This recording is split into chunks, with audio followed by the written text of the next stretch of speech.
So section 3.4 is about calculating the derivatives of inverse trig.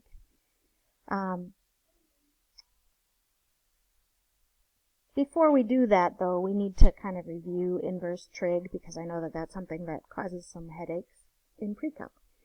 So the function sine of x is not invertible because it's not one-to-one. In other words, it doesn't pass the horizontal line test because a horizontal line crosses in more than one spot. In order to make it into a function that we can do the inverse for, we have to restrict the domain. For sine, the way we restrict the domain is we go from negative pi over 2 to pi over 2. So we're only using, for sine, we're only going to use this half of the unit circle. We will touch, if we only use that half of the unit circle, we will use all of the values of sine because we'd hit all of the y coordinates possible for the unit circle. But we're not going to hit them more than one time. And if we call this, instead of calling this 3 pi over 2, if we call it negative pi over 2 and go to pi over 2, we are going to have a continuous function. We're going to go on a domain that, or we're going to have, continuous values because we're not going to skip. If we went from 0 to pi over 2 and then skipped a bunch and went from 3 pi over 2 to 2 pi, that wouldn't be continuous. So we go from negative pi over 2 to pi over 2. So that we hit all of the values of sine. So now we have a restricted domain. It's now invertible. It's one-to-one. There's one y coordinate for every x coordinate, and there's one x coordinate for every y coordinate.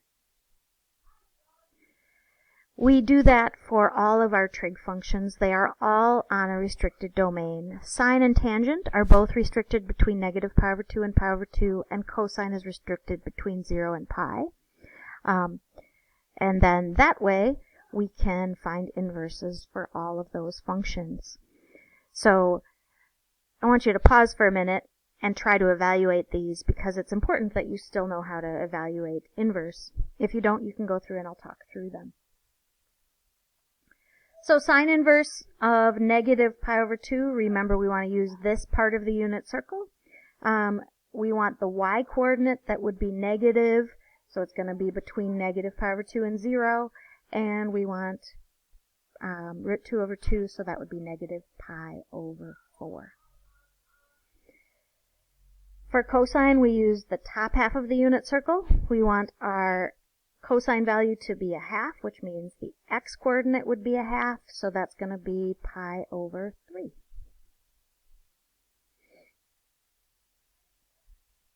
And then tangent, we use this half of the circle again, and we want to find tangent that would be negative root 3 over 2. That means that sine would be tangent would be negative root 3, so sine would be negative root 3 over 2, and so we would like negative pi over 3. All right.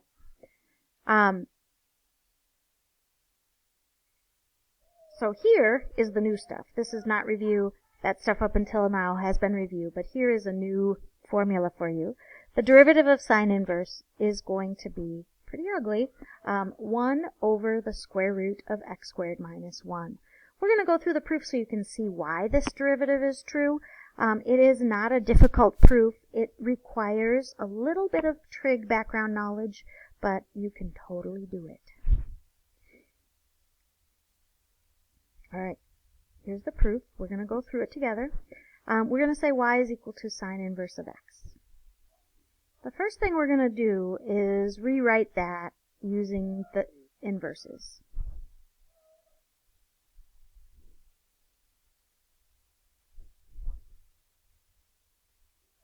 So if y is equal to sine inverse of x, then x is equal to sine of y. Make sense so far? Cool. Then we are going to use implicit differentiation to take the derivative of both sides.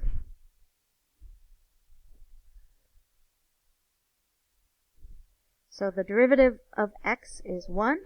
The derivative of sine is cosine. And then because y is a function, we're going to have to take the derivative of the baby. I know, my first video didn't work out. I had a mistake in it. I had to redo it. So now we're going to solve for dy dx.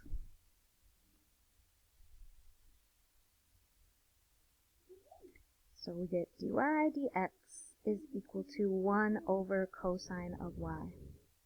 Give her space. Okay. This would be a perfectly good answer if this were an implicitly defined function, but this is explicitly defined. This is y equals. So our derivative should only have x's in it, and right now we have y's in our derivative. The way we're going to solve that problem is we're going to go back to the little bit of trig I said that you needed to have for this proof. The little bit of trig that you need for this proof is the Pythagorean identity. Sine squared of y, oops, I do that all the time, sine squared of y plus cosine squared of y equals 1. We're going to solve that for cosine of y. So we're going to subtract sine of squared from both sides.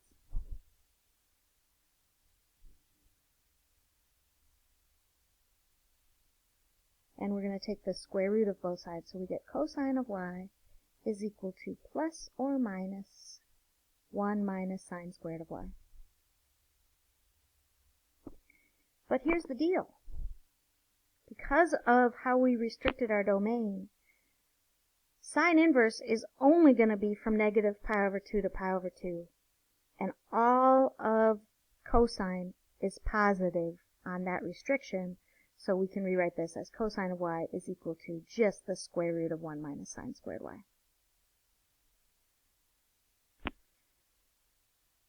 That's no better. I still have y's in my answer. So the way I'm going to fix not having y's in the answer is I'm going to use this.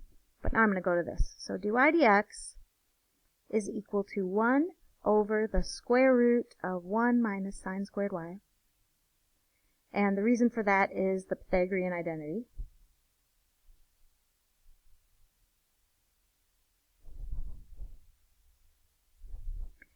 And then from there, I'm going to do substitution to get that dy dx is equal to 1 over the square root of 1 minus x squared. That's the trig derivative, the inverse trig derivative that I promised on the previous slide. This is it. All right? If that's the derivative, we should be able to use it. So let's do some practice on using it. We're going to find the derivative of these two. These involve a little bit of chain rule, so we're going to do some chain rule. I would recommend pausing so that you can try these and then restarting after you've tried them to check your answers. Okay. The derivative of sine is sine inverse, is 1 over the square root of 1 minus x squared, but we're not going to put x in there, we're going to put our baby in there. And then we're going to take the derivative of the baby, which would be negative 4x. And then just a tiny bit of rewriting can give us that this is negative 4x over the square root of 1 minus 4x to the 4th. And when I first saw that, I thought, well, that's going to be undefined if x has any size at all. And that's true, but we also know that x is going to be pretty small because this value has to be a trig ratio. So it has to be between negative 1 and 1. I know. So now I'm going to take the derivative of g. And this is going to be a double chain. So I'm going to start with 2 to the 3rd power. The derivative of that would be 3 times it to the 2nd power. Now I'm going to leave with the baby alone. It's a baby function.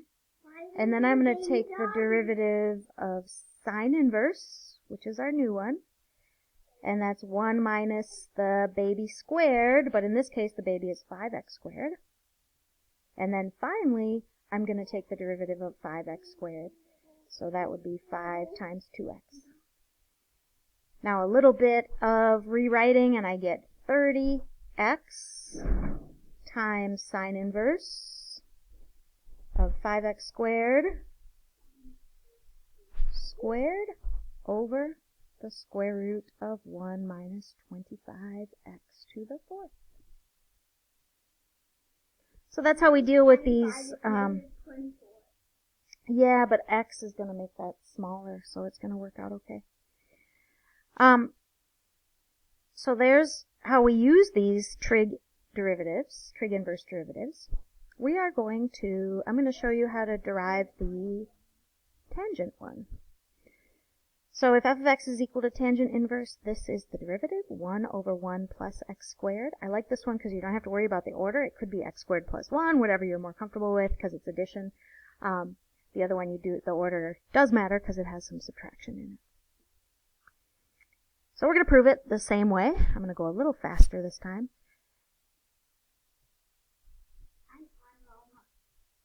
That's because of inverses. Take a derivative using implicit.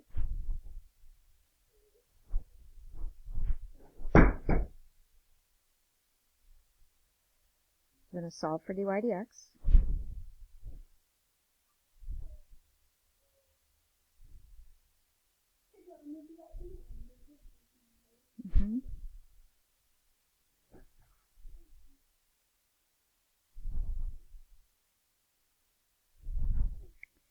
And now we have y's.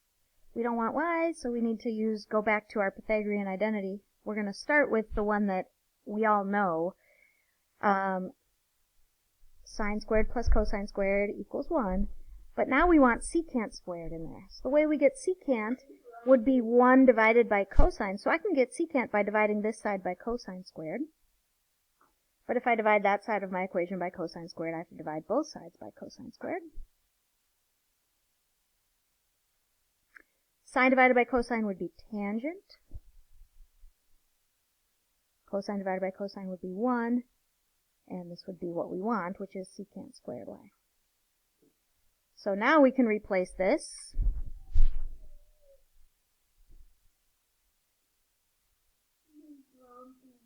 Are you? I'm sorry. And that's the Pythagorean identity. And still, we have it in terms of y, so the last step is we're going to do a substitution so that it's in terms of x. So dy dx is equal to 1 over x squared plus 1. And that's what I said it was on the last slide. We're going to use this inverse, and then there is a short video for the rest of the inverse trig derivatives. Okay, we want to write a tangent line equation. So in order to write a tangent line equation, we need 3 things. We need an x coordinate. I gave you that. We need a y coordinate. The y coordinate is going to be f of x. So that would be tangent inverse of 2 times 1 over root 2 squared. If I square 1 over root 2, I get a half. A half times 2 is 1. So we need to know tangent inverse of 1, which is pi over 4, because that's when cosine and sine are equal. Pi divided by 4. And then the last thing we need is a slope.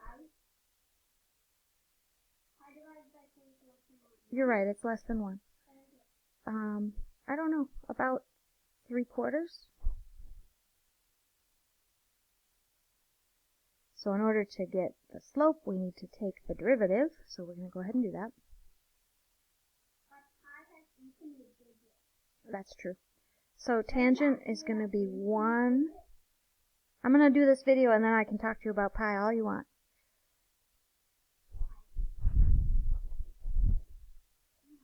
And then we're going to multiply times the derivative of the baby, which is 4x. So we're going to do 4 times 1 over root 2. And we're going to do 1 plus, this we already figured out was going to be 1. So 1 plus 1. So we have 4 divided by 2, which is 2, over root 2 for our slope. So our equation is going to be y equals 2 over root 2 times x minus 1 over root 2 plus pi over 4. There will be another video with the rest of the trig inverse trig derivatives in it. Thanks so much.